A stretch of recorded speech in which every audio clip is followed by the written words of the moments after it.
வணக்கம். வாக்குமூலம் கொடுத்த செந்தில் பாலாஜி அதிரடியான தீர்ப்பை வழங்கிய நீதிபதி. நண்பர்களே, இந்த வீடியோவிற்கு ஒரே ஒரு லைக் மற்றும் சப்ஸ்கிரைப் பண்ணிருங்க. செந்தில் பாலாஜி அவர்களுக்கு தற்பொழுது முன்ஜாமீன் வழங்கப்பட்டுள்ளது. யாரும் எதிர்பாராத ஒரு திருப்புமுனையாக அமைந்துள்ளது. திமுகவின் நிர்வாகிகளும் தொண்டர்களும் திராவிட மண்ணில் செந்தில் பாலாஜி வென்றுவிட்டார் என்று செந்தில் பாலாஜியை புகழ்ந்து பேசுகிறார். ஆனால் செந்தில் பாலாஜி அவர்கள் செய்த துரோகம் ஸ்டாலினுக்கு மிகப்பெரிய அளவில் சிக்கலை ஏற்படுத்திவிட்டது. கரூரில் உள்ள கும்பல்களுக்கு லுக் அவுட் நோட்டீஸ் அனுப்பப்பட்டு கைது செய்யப்பட்ட நபர்களிடம் இருந்து பெறப்பட்ட வாக்குமூலத்தின் அடிப்படையில் சிங்கப்பூரில் உள்ள மிக முக்கியமான தொழிலதிபருக்கு தொடர்பு இருக்கிறது என்ற உண்மையை வாக்குமூலமாக செந்தில் பாலாஜி அவர்கள் கொடுத்ததற்கு பிறகுதான் முன்ஜாமீன் வழங்கப்பட்டுள்ளது. இதனால் செந்தில் பாலாஜி அவர்கள் ஆதரவாளர்கள் கொடுத்த வாக்குமூலத்தின் அடிப்படையில் கரூர் கும்பல்கள் தற்பொழுது சிறை செல்லாமல் தப்பிப்பதற்கும் தன்னை கைது நடவடிக்கை மேற்கொள்ளக்கூடிய வகையில் சொத்துக்கள் அனைத்தும் பறிபோகிவிடும் என்ற அச்சத்தில் தற்பொழுது பணத்தை யாரிடம் இருந்து பெற்றோம் என்பதை வாக்குமூலமாக தெரிவித்துவிட்டனர். தாவேகாவின் எம்எல்ஏவிடம் பேரம் பேசிய வழக்கில் சிங்கப்பூரில் உள்ள லட்சுமண பெருமாள் என்பவருக்கு தற்பொழுது தொடர்பு இருக்கிறது. இதனால் காவல்துறை அதிகாரிகள் லுக் அவுட் நோட்டீஸ் அனுப்பியுள்ளனர். தாவேகாவின் ஆட்சியை கவிழ்ப்பதற்கு சதித்திட்டம் போடப்பட்ட செந்தில் பாலாஜியின் கரூர் கும்பல்கள் தற்பொழுது சிங்கப்பூரில் உள்ள லட்சுமண பெருமாளுக்கு முக்கியமான பங்கு இருக்கிறது. அவர்தான் 180 கோடி பணத்தை கொடுத்து தாவேகாவின் ஆட்சியை கலைப்பதற்கு சதித்திட்டத்தையும் போட்டுள்ளார். திராவிட முன்னேற்ற கழகம் மீண்டும் ஆட்சி அமைக்குமா என்று கேட்டால், மீண்டும் ஒரு தேர்தல் நடைபெற்றால் அதில் திமுக 7 இடங்களை கூட வெற்றியடையாது. அதற்கு காரணம் என்ன தெரியுமா? திமுக தற்பொழுது தனித்துதான் போட்டியிடும். கூட்டணிகள் விசிக, காங்கிரஸ், கம்யூனிஸ்ட், மதிமுக போன்ற கட்சிகள் கூட்டணிகளில் இல்லை. அதே சமயம் நடைபெறக்கூடிய இடைத்தேர்தலில் 7 சட்டமன்ற இடைத்தேர்தலில் 5வது வெற்றியடைய வேண்டும். அப்படி வெற்றியடைந்தால் மட்டும்தான் திமுக தமிழ்நாட்டில் மிகவும் முக்கியமான பிரதான எதிர்க்கட்சியாக இருக்கிறது என்பதை மக்களிடம் நிரூபிக்க முடியும். ஆனால் திமுக ஸ்டாலினை தற்பொழுது தேர்தலில் போட்டியிடுவதற்கு அச்சமாக இருக்கதாகவும் 100% வாக்கு வங்கி எந்த தொகுதியில் இருக்கிறது என்பதை கேட்டறிந்து வருவதாகவும் தேர்தலில் களம் காணுவதற்கு 2வது முறை பயந்து கொண்டிருக்கக்கூடிய ஸ்டாலினா மீண்டும் ஆட்சியை அமைப்பார் என்ற கேள்விகளும் தாவேகாவின் நிர்வாகிகள், மக்கள், பொதுமக்கள் அனைவரும் சமூக வலைதளங்களில் கருத்துக்களையும் பதிவு செய்து வருகிறார்கள். திராவிட முன்னேற்ற கழகத்தில் யாரும் எதிர்பார்க்காத வகையில் ஆட்சியை கவிழ்க்க சதித்திட்டம் போட்ட திமுகவின் கரூர் கும்பல்கள் தற்பொழுது வசமாக சிக்கியதோடு சிங்கப்பூரில் உள்ள மிக முக்கியமான தொழிலதிபருக்கும் தொடர்பு இருப்பதாக வாக்குமூலம் கொடுக்கப்பட்ட பிறகுதான் செந்தில் பாலாஜிக்கு தற்பொழுது முன்ஜாமீன் கொடுக்கப்பட்டுள்ளது. மேலும் நீதிபதிகள் அவசர வழக்காக இதை விசாரணை செய்ய வேண்டும். திமுக இதில் நேரடியாக தொடர்பு இருந்தால் உடனடியாக தேர்தல் ஆணையம் இதை விசாரணைக்கு எடுத்துக்கொண்டு தேர்தல் ஆணையம் திமுகவின் தலைவர், பொதுச் செயலாளர் அனைவரிடமும் விசாரணையை நடத்த வேண்டும். உண்மையான தகவல்களை ஆராய்ந்து அதை ஆவணங்களாக நீதிமன்றத்தில் சமர்ப்பிக்க வேண்டும்.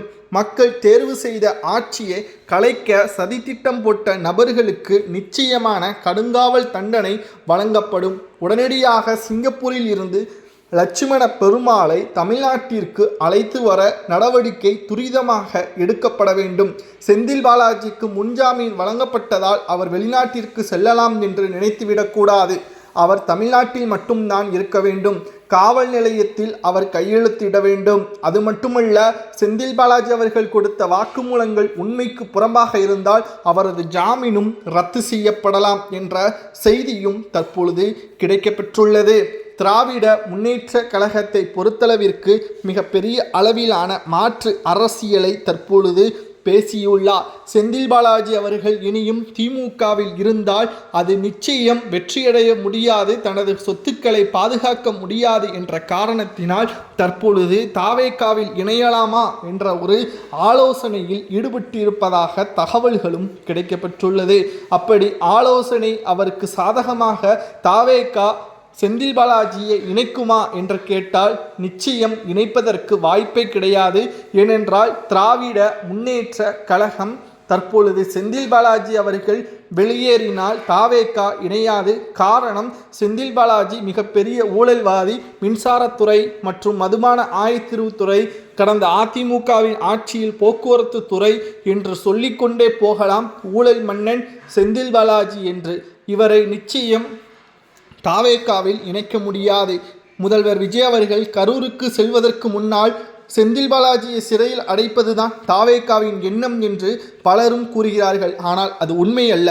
தவறு செய்தவர்கள் அதற்கான தண்டனையை அனுபவிக்க வேண்டும். அதற்காக பழிக்கு பழி என்றெல்லாம் முதல்வர் விஜய் அவர்கள் ஒருபோதும் நினைக்கவில்லை. தற்பொழுது குதிரை பேரம் நடைபெற்றதற்கான ஆவணம் இருக்கிறது. உதயநிதி தாவேகா தான் குதிரை பேரம் நடத்துவதாக சட்டப்பேரவையிலேயே பேசியிருப்பார்.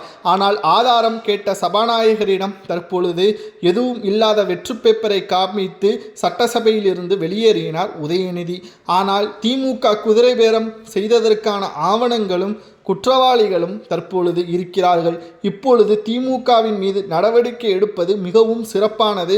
அதற்கான தண்டனையை பெற்றுத்தருவதும் நிச்சயமாக திமுக மீண்டு வர முடியாத அளவில் சிக்கலை தற்பொழுது செந்தில் பாலாஜியின் மூலமாக ஆட்சியை பிடித்துவிடலாம் என்று நினைத்த மு.க.ஸ்டாலின் அவர்களுக்கு தற்பொழுது மிகப்பெரிய அளவில் தோல்வியை நோக்கி சென்று கொண்டிருப்பது திமுகவிற்கு எதிர்பாராத ஒரு பின்னடைவை சந்தித்துள்ளது. திமுகவின் மாவட்ட செயலாளர்களும் நிர்வாகிகளும் எப்ப வேண்டுமானாலும் தாவேகாவில் இணையலாம் என்ற ஒரு செய்தியும் வெளியாகி அரசியல் வட்டாரத்தில் மிகப்பெரிய அளவில் பரபரப்பை ஏற்படுத்தியுள்ளது. சிங்கப்பூரில் உள்ள லட்சுமண பெருமாளுக்கும் ஸ்டாலினுக்கும் என்ன தொடர்பு? திமுகவின் கோபாலபுர பினாமியாகத்தான் லட்சுமண பெருமாள் இருக்கிறாரா? ஆட்சியை கவிழ்க்க அவர் ஏன் பணம் கொடுக்க வேண்டும் என்று ஒவ்வொரு கேள்விகளும் தற்பொழுது மிகப்பெரிய அளவில் பேசும் பொருளாக அரசியல் களத்தில் ஈடுபட்டுள்ளது. திராவிட முன்னேற்ற கழகத்தில் மிகப்பெரிய அளவிலான சிக்கலை தற்பொழுது ஏற்படுத்தக்கூடிய வகையில் தாவேகாவின் எம்எல்ஏக்கள் சொன்ன ஆதாரங்களின் அடிப்படையில் செந்தில் பாலாஜி அவர்களுக்கு முன்ஜாமீன் வழங்கப்பட்டாலும் அது திமுகவிற்கு ஆபத்து தான். நீதிபதியின் அதிரடியான தீர்ப்பால் தற்பொழுது கதிகலங்கிவிட்டது. திமுகவின் கூடாரமே தற்பொழுது செந்தில் பாலாஜி அவர்களை வைத்து ஆட்சியை கைப்பற்றலாம் என்று நினைத்த மு.க.ஸ்டாலின் அவர்கள் எதிர்க்கட்சி தலைவராக கூட வர முடியாமல் இடைத்தேர்தலில் போட்டியிட்டாலும் தோல்விதான் என்ற நிலையில் இருக்கக்கூடிய செந்தில் பாலாஜி அவர்கள் மூலமாக திமுக ஆட்சி அமைத்து இரண்டாவது முறை 2.0 ஆட்சி அமைக்கலாம் என்று நினைத்த மு.க.ஸ்டாலின் அவர்கள் தற்பொழுது தோல்வியை தழுவியுள்ளார். கூடாரங்கள் சரிந்துவிட்டது.